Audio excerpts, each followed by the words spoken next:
Opa Singa Tua, channel yang merakyat, channel Pancasila, channel apa adanya. Tapi hampir semua keragaman suara yang berkembang di luar mengatakan sulit membedakan PSI dan Jokowi. Jokowi dan PSI ini ibarat tai dan kentut. Jadi kalau muncul mengagetkan itu lebih cenderung pada bukan tampilan warnanya, tapi bau-baunya itu yang lebih dicium. Nah, untuk PSI ini, begitu namanya disebut di ruang publik, lebih cenderung sebagai satu kawanan buzzer dengan jaket partai politik. Sehingga saya mau bilang Mas Panda kalau ada waktu ketemu Ibu Megawati, memang para senioritas di PDIP, kelompok kritis di PDIP, bisa berbasa-basi kemunculan Kaisang yang dianggap biasa saja dalam rangka menutupi gejolak hati. Tapi menurut saya ini ancaman yang serius. Pertama, semangat Kaisang tampil, dia ingin menunjukkan kepada Ibu Megawati dan PDIP, memang benar Bapak saya 2 periode diposisikan, mungkin tanda petik, begitu hina, pertama kali di Indonesia, dalam sejarah Indonesia, sebagai petugas partai.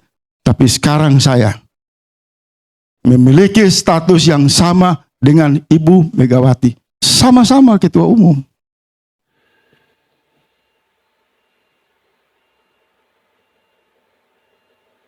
Assalamualaikum warahmatullahi wabarakatuh.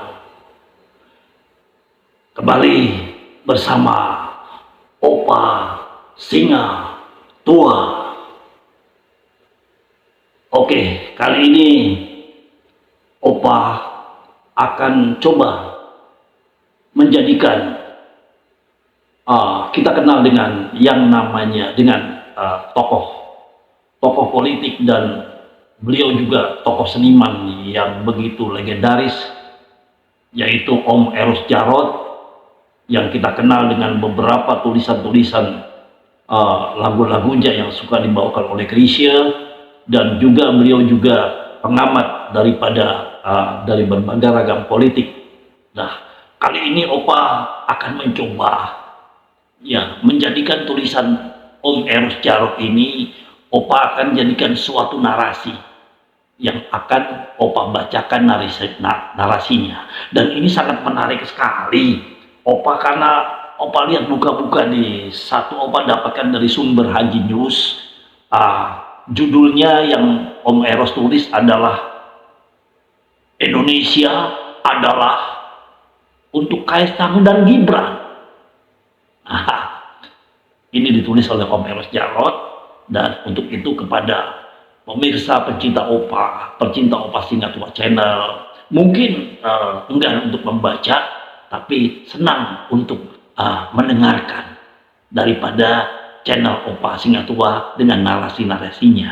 Nah, ikuti terus yang Opa akan sampaikan, tulisan dari Om Eros Djarot dengan judul Indonesia adalah untuk Kaisang dan Gibran.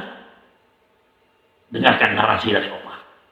Salam perubahan, Opa Singa Tua Channel.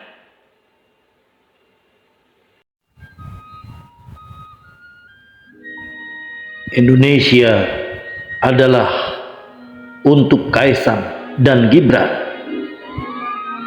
Ditulis oleh Eros Djarot.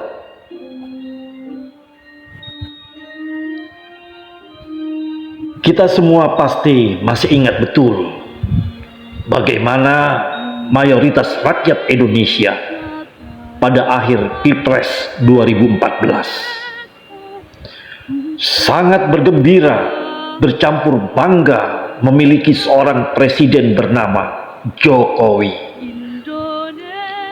Sekalipun untuk itu Indonesia harus mengorbankan rakyatnya terbelah menjadi 2. Di satu sisi dikelompokkan sebagai manusia dengan label rakyat cebong, dan di satu sisi lain rakyat dikemas dengan label kadal gurun.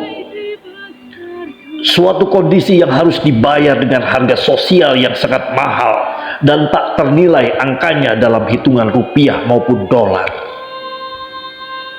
Namun saat itu Indonesia dengan mayoritas rakyatnya tengah euforia atas kemenangan Jokowi. Tak peduli bahaya substansial yang mengancam nilai bangunan nasionalisme Indonesia telah dihadirkan sebagai hasil desain politik dengan tujuan tertentu. Sikap ignoran ini terjadi karena saat itu Jokowi muncul sangat fenomenal sebagai pembawa harapan yang sangat didambakan. Rakyat yang sebelumnya selama 10 tahun hidup dalam budaya formalis, aristokratik, para penghuni istana ala SBY, jadi begitu terobati oleh datangnya seorang presiden yang berasal dari rakyat biasa, bukan anak siapa-siapa dan bukan pula keturunan keluarga penguasa maupun raja. Berpenampilan sederhana, murah senyum, gemar belusukan ke gorong-gorong kumuh hanya untuk menyapa rakyatnya. Maka dalam waktu relatif singkat terciptalah Jokowi sebagai sebuah citra sang pemimpin berjiwa kerakyatan. Apalagi ketika Jokowi menghadirkan menu politik Trisakti, nawacita, dan revolusi mental yang begitu membuat hati rakyat meleleh, kian meleleh oleh etos hidupnya sebagai pemimpin yang hanya fokus pada kerja, kerja, kerja, kerja, membangun Indonesia yang jauh lebih baik. Rakyat pun bertambah antusias ketika Pak Jokowi sebagai presiden baru mendeklarasikan garis politik keluarga Jokowi yang anak-anaknya tidak akan berkarir di wilayah politik. Beliau lebih bangga melihat anak-anaknya menjadi pengusaha, apalagi diawali sebagai pengusaha penjual martabak dan pisang goreng. Dengan pernyataan Jokowi ini, rakyat pun secara otomatis membandingkan sikap kenegarawanan seorang Jokowi dengan sosok SBY maupun Megawati. Rakyat menjadi tergiring menyoroti tajam bagaimana SBY dan Mega malah sangat mendorong anak-anaknya aktif bermain di wilayah politik kekuasaan. Selanjutnya, Jokowi melakukan pembangunan secara masif. Ia pun berhasil merebut gelar Bapak Pembangunan dari tangan mendiang Presiden Soeharto. Rakyat pun berduyun-duyun menjadi pendukung hiperfanatik Jokowi, sehingga akhirnya terbangun kepercayaan Jokowi adalah lambang kesuksesan dan kebenaran. Kalau toh ada kesalahan dan kegagalan, itu pasti ulah dari pembantunya atau orang-orang di sekelilingnya, bukan Jokowi. Keberhasilan terbangunnya cita super positif tentang Jokowi sebagai pemimpin paling sukses sejak Indonesia merdeka ini merupakan kerja keras dan luar biasa hebat dari pasukannya, buzzernya.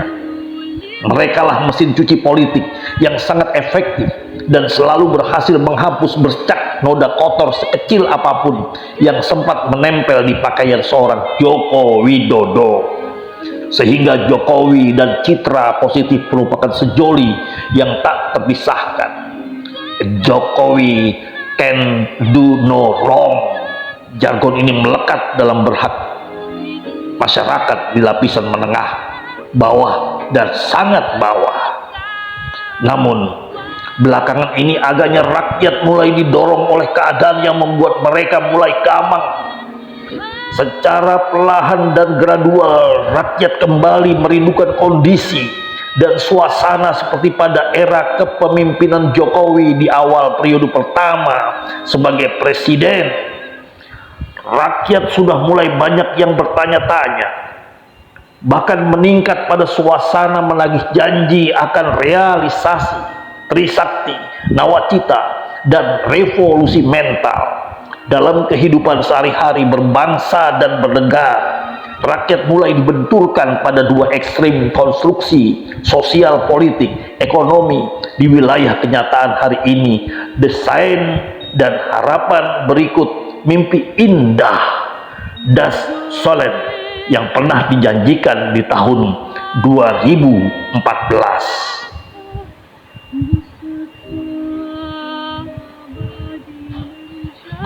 Munculnya kegampangan yang disusul dengan terbangunnya sikap kritis masyarakat belakangan ini mungkin sekali dipicu oleh realita kualitas kehidupan sosial, politik, dan ekonomi yang dirasakan langsung oleh rakyat. Utamanya, kenyataannya semakin maraknya korupsi dan manipulasi di wilayah pengelolaan uang negara. Kekayaan negara dan penyelenggaraan negara secara menyeluruh diperkeruh dengan kualitas sosial ekonomi yang mulai berdampak pada kian terbebaninya rakyat oleh biaya hidup yang kian berat.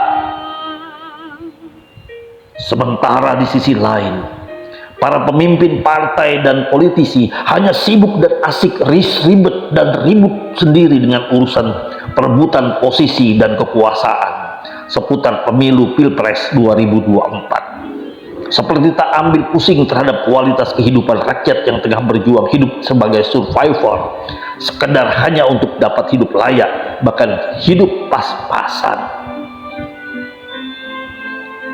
Apalagi ketika fenomena budaya politik kekuasaan yang dijejalkan ke mata dan pikiran rakyat adalah adegan seputar kesibukan para pemimpin memperkokoh bangunan politik dinasti di negeri ini. Fenomena paling nyata adalah peristiwa Kaisang yang secara super kilat ekspres sehari langsung Ketua Umum Partai PSI, juga didorongnya mantu dan anak presiden yang terang-terangan ditampilkan sebagai kepala daerah, wali kota Medan dan wali kota Solo, ditambah lagi dengan manuver menjadikan Gibran sebagai cawapres Prabowo. Kesemuanya ini menjadi bumbu tak sedap yang membuat perut rakyat mulai merasa mual, menahan bau ramuan politik yang memusingkan kepala. Dihadapkan pada realita yang mengkhawatirkan ini, dengan berat hati saya harus sampaikan sejumlah kecemasan massal yang saya sempat tangkap di hampir setiap lorong kehidupan keluarga Wong Cilik. Mengingat belakangan ini harga beras sebagai makanan pokok rakyat mulai merayap naik ke atas secara perlahan tapi pasti. Suatu kondisi yang sangat potensial menghadirkan sesuatu yang tidak kita harapkan bersama. Catatan saya ini tentunya disertai harapan dan ajakan kepada para pemimpin di negeri ini untuk segera sadar dan kembali ke jalan yang benar-benar di jalan Trisakti, Nawacita, dan revolusi mental yang pernah diikrarkan oleh Pak Jokowi semasa awal kepemimpinannya sebagai Presiden ke-7 Republik Indonesia. Sebuah janji yang rakyat yakini bisa mengantarkan Indonesia mewujudkan sebuah harapan besar, memiliki clean government and good governance, bukan sebaliknya. Agar kemungkinan saya bisa dengan lantang menepis suara-suara sinis yang melontarkan pertanyaan, Indonesia ini emangnya milik Jokowi dan spesial hanya disiapkan untuk Kaisang dan Gibran? Saya terpaksa memberanikan diri menjawab, ya jelas tidaklah. Begitu jawaban saya, walau dengan kondisi pikiran yang diliputi perasaan harap-harap cemas, berusaha menenangkan masyarakat agar tidak terlalu emosi dan kemerungsung. Jawaban dalam meniko leresto Pak Jokowi.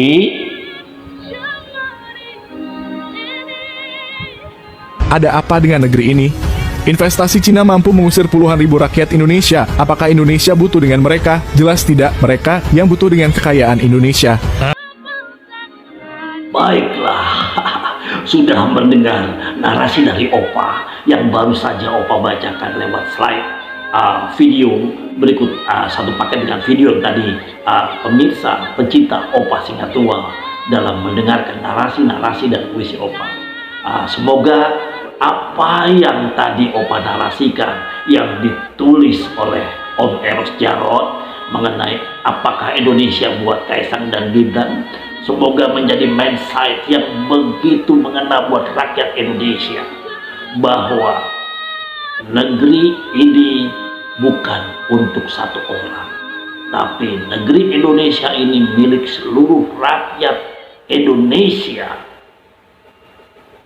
Semoga apa yang ditulis Om Eros Djarot bermanfaat buat rakyat Indonesia, dan tentunya jangan salah lagi pilih pemimpin yang awalnya kita tertarik dengan kesederhanaan, dengan senyum yang merakyat. Ternyata seperjalanan waktu apa yang dijanjikan tidak menjadi realita buat rakyat.